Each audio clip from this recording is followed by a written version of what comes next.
সর্বনাশ, কালকের চিঠির জবাব দিতে আমার বাড়ির উপরে এসে হামলা চালাইছে। আরে আমি এখন কি করি? পলাই।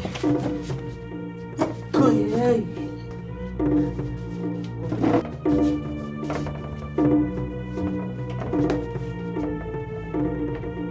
ঘরের মধ্যে তো কাউরেই দেখতেছি না। স্যারের আম্মা বললো স্যার ঘরের মধ্যেই আছে, তো গেল কই? ঘরের মধ্যে তো কাউরে দেখতেছি না খালাম্মা।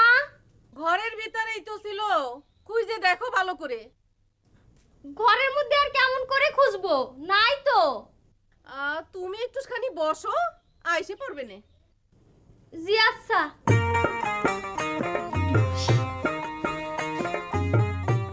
এই, তুমি স্যারের চেয়ারে বসতি তো কি জন্য?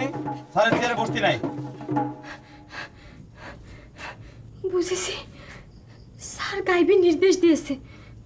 থাক, দাঁড়াই থাকি।